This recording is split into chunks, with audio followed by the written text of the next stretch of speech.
Today, we're diving into the deepest, darkest, and most mysterious corners of the universe. Imagine witnessing a black hole with the mass of 1 billion suns just 700 million years after the Big Bang, when the universe was still in its infancy.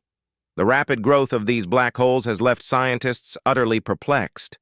Recent observations from the James Webb Space Telescope have deepened this mystery, challenging everything we thought we knew about the early universe. Are you ready? Buckle up, because this journey is packed with mind-blowing discoveries. Black holes in the early universe defy the known laws of physics. How did these black holes grow so massive within the first billion years after the Big Bang? This question is a huge puzzle for scientists. James Webb's observations provide strong evidence against some proposed theories, especially the ultra-efficient feeding mode theory. There are several theories about how these supermassive black holes grew so quickly. Some scientists suggest that these black holes devoured surrounding gas at an extraordinary rate, while others believe there may have been other factors at play during their formation. However, James Webb's new observations debunk many of these theories, forcing us to rethink what we know about black hole growth. Throughout the universe's 13.8 billion-year history, stars and galaxies have undergone significant changes. Galaxies grew by consuming surrounding gas or occasionally merging with each other. Astronomers once assumed that supermassive black holes grew gradually alongside their host galaxies. However, black holes can't grow indefinitely fast. When matter falls into a black hole, it forms a hot, bright accretion disk. This process creates active galactic nuclei, some of the brightest objects in the cosmos. However, this brightness also limits the amount of matter that can fall into the black hole because the emitted light exerts pressure, preventing additional matter from being absorbed. These processes limit the growth rate of black holes, making it challenging to explain how early supermassive black holes became so massive so quickly. Yet, James Webb's observations are providing new clues about this growth process, potentially helping to unravel this mystery. Over the past 2 decades, observations of distant quasars have revealed very young black holes that have already reached masses of up to 10 billion suns. Observing distant objects means looking back in time. We see these faraway quasars as they were during the cosmic dawn, less than 1 billion years after the Big Bang, when the first stars and galaxies were forming. Explaining these early massive black holes is a significant challenge for current galaxy evolution models. Were early black holes much more efficient at accumulating gas than their modern counterparts? Or could the presence of dust affect quasar mass estimates, causing scientists to overestimate their sizes? There's no widely accepted explanation yet. The rapid growth of these black holes suggests that extraordinary events occurred during the early universe. However, these events are complex and mysterious enough to challenge our current theories and models. James Webb's observations are providing new clues to help scientists understand this extraordinary growth process. To determine which explanations might be correct, we need a more comprehensive picture of quasars. The JWST, particularly its mid-infrared MIRI instrument, has taken a giant leap forward in studying distant quasars. MIRI is 4,000 times more sensitive than previous instruments at measuring distant quasar spectra. This gives scientists an unprecedented opportunity to study the growth process of early black holes in more detail. Instruments like MIRI are built by international consortia involving close collaboration among scientists, engineers, and technicians.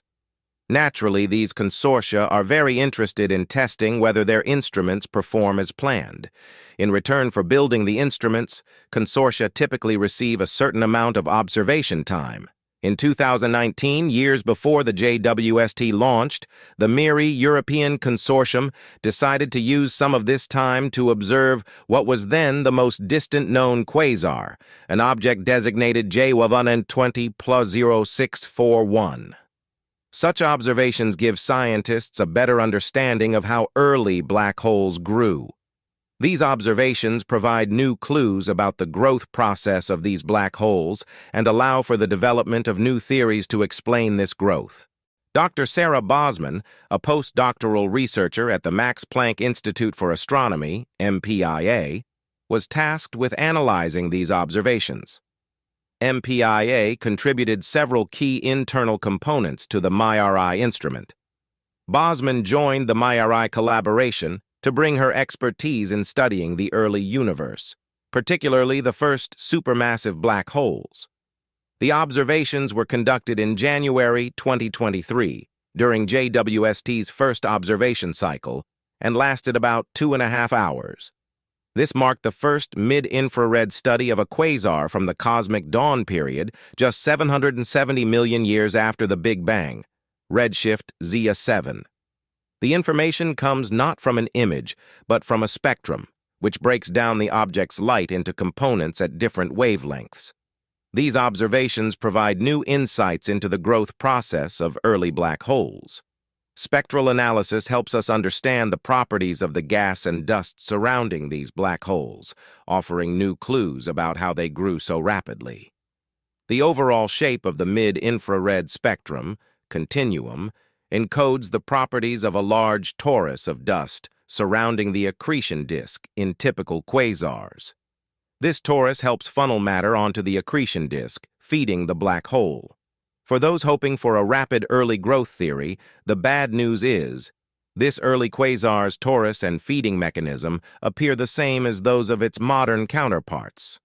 The only difference is no rapid early quasar growth model predicted, a dust temperature about 100 Kelvin higher than the 1300 K found for the hottest dust in more distant quasars.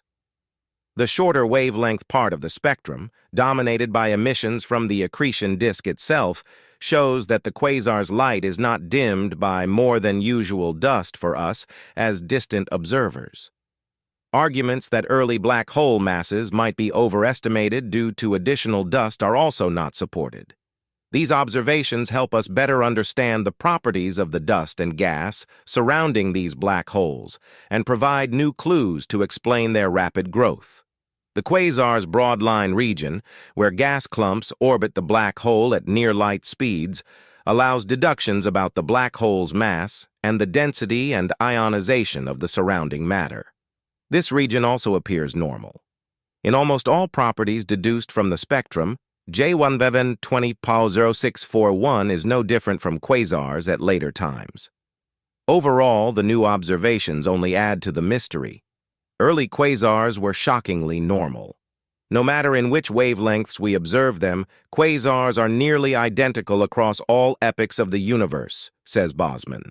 Not only were the supermassive black holes mature, but their feeding mechanisms were also fully developed when the universe was just 5% of its current age. By ruling out many alternative solutions, the results strongly support the idea that supermassive black holes started out with considerable masses from the get-go, or in astronomy lingo, they were primordial or seeded large. Supermassive black holes did not form from early star remnants and then grow rapidly. They must have formed early with initial masses of at least 100,000 solar masses, presumably through the collapse of massive early gas clouds. This discovery upends what we know about the evolution of black holes and the early universe. Observations from the James Webb Space Telescope are helping us understand how these mysterious giants formed and grew so quickly. However, this process is complex and mysterious enough to challenge our current theories and models. These discoveries call for more research to unlock the secrets of the universe. Yes, dear viewers, understanding these mysterious giants of the early universe remains one of the greatest challenges in the field of astronomy. We will continue to chase these discoveries and uncover the universe's secrets. See you in the next video.